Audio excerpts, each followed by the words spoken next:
नमस्कार। एक बहुत ही दिलचस्प सवाल से शुरुआत करते हैं। क्या एक छोटा बच्चा अपराधी हो सकता है? अब ये सुनने में जितना सीधा लगता है ना, कानून की दुनिया में इसका जवाब उतना ही गहरा है। तो चलिए, आज भारतीय न्याय संहिता की एक ऐसी धारा को समझते हैं जो इसी सवाल से जुड़ी है। तो सवाल यही है, क्या एक 6 साल का बच्चा क्रिमिनल हो सकता है? थोड़ा अजीब लगता है ना, पर यहीं से कानून का असली काम शुरू होता है। क्योंकि देखिए, कानून सिर्फ ये नहीं देखता कि क्या हुआ, बल्कि ये भी देखता है कि क्यों हुआ और किसने किया। इसको समझने के लिए एक बहुत ही आम सी सिचुएशन को इमेजिन करते हैं। सोचिए, एक छोटा बच्चा है, अपने दोस्तों के साथ खेल रहा है और उसने बस खेल-खेल में एक पत्थर फेंका और वो पत्थर गलती से किसी की गाड़ी के शीशे पर जा लगा और शीशा टूट गया। अब क्या होगा? क्या उस बच्चे पर कोई कानूनी कार्रवाई की जाएगी? तो हमारे उस बच्चे वाले उदाहरण का क्या हुआ? इसका जवाब हमें सीधा कानून की किताब में मिलता है। चलिए देखते हैं कि नई भारतीय न्याय संहिता यानी बीएनएस की धारा 20 इस बारे में क्या कहती है। अब ये जो आप देख रहे हैं, ये कानून की बिल्कुल वैसी की वैसी भाषा है। 7 वर्ष से कम आयु के बच्चे द्वारा किया गया कोई भी कार्य अपराध नहीं है। ये एक बहुत ही सीधी और साफ बात है, जिसमें कोई कंफ्यूजन नहीं है। मतलब एकदम साफ है। वो बच्चा जिसने गाड़ी का शीशा तोड़ा था, उस पर कोई पुलिस केस या कोर्ट की कार्रवाई नहीं हो सकती। कानून की नज़र में उसने अपराध किया ही नहीं, क्योंकि वो 7 साल से कम का है। ये एक तरह की पूरी कानूनी सुरक्षा है, एक शील्ड है। ठीक है, तो कानून ये कहता है, ये तो समझ आ गया। लेकिन क्यों? आखिर किसी का नुकसान तो हुआ है। इस क्यों का जवाब एक बहुत पुराने और जरूरी कानूनी सिद्धांत में छिपा है। इसे कहते हैं डोली इन कैपेक्स। चलिए समझते हैं कि इसका मतलब क्या है। देखिए, कानून सिर्फ टूटे हुए शीशे को नहीं देखता, वो उससे कई ज्यादा गहराई में देखता है, काम करने वाले के दिमाग के अंदर। कानून हमेशा किसी भी काम के पीछे की सोच, इरादे और समझ को तौलता है। तो वो असल में ढूंढ क्या रहा होता है? जवाब है मेंटल कैपेसिटी, यानी मानसिक क्षमता। कानून ये देखता है कि क्या उस इंसान में अपने काम के नतीजों को और सही गलत के फर्क को समझने की दिमागी काबिलियत थी भी या नहीं।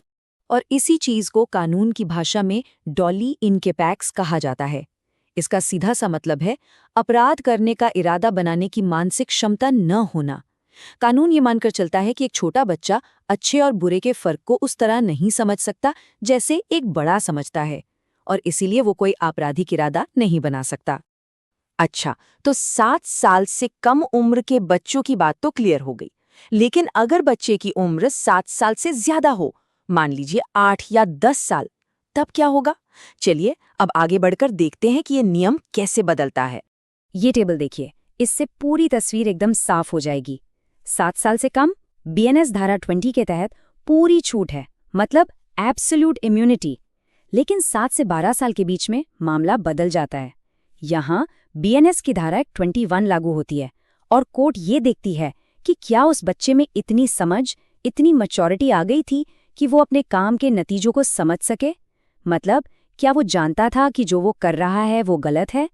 और ये बात हर केस में अलग अलग तय की जाती है। और हाँ, जो लोग कानून से जुड़ी परीक्षाओं की तैयारी कर रहे हैं, उनके लिए ये एक बहुत ज़रूरी जानकारी है। जो चीज़ पहले भारतीय दंड संहिता यानी आईपीसी की धारा 82 में थी, वही अब नई भारतीय न्याय संहिता की धारा 20 बन गई है। तो इसे ज़रूर याद रखिएगा। तो हमने कानून के नियम तो देख लिए, पर अब बात करते हैं इसके पीछे की सोच की, इसकी फिलॉसफी की। आखिर ये कानून ऐसा बनाया ही क्यों गया है? ये सिर्फ एक नियम नहीं है, इसके पीछे समाज और मनोविज्ञान से जुड़ी एक बहुत गहरी समझ है। असल में ये कानून चाइल्ड साइकोलॉजी के बारे में हमारी जो मॉडर्न समझ है उसे दिखाता है। साइंस भी यही मानती है कि छोटे बच्चों का दिमाग अभी डेवलप हो रहा होता है। वो नैतिक या कानूनी परिणामों को पूरी तरह से समझ ही नहीं सकते। इसीलिए कानून का मकसद बच्चे को सजा देना नहीं, बल्कि सुधारना है। वो इन चीजों पर जोर देता है: अच्छी परवरिश, सही गलत की शिक्षा, प्रॉपर देखरेख और अगर जरूरत पड़े तो सही मार्गदर्शन। और यही तो मॉडर्न क्रिमिनल लॉ का एक ह्यूमेन अप्रोच, एक मानवीय दृष्टिकोण है। इसका लक्ष्य सजा देना नहीं है, बल्कि बच्चे के भविष्य को सुधारना है और उसे एक बेहतर इंसान बनने में मदद करना है। तो आज हमने समझा कि कानून क्यों छोटे बच्चों को उनकी नासमझी में किए गए कामों के लिए सजा नहीं देता। ये उन्हें एक सुरक्षा कवच देता है। लेकिन ये पूरी बात हमें एक बहुत बड़े सवाल पर सोचने के लिए भी मजबूर करती है कि कानून तो बच्चों की रक्षा कर रहा है, पर एक समाज के तौर पर हमारी क्या जिम्मेदारी है। इस पर सोचना बहुत जरूरी है।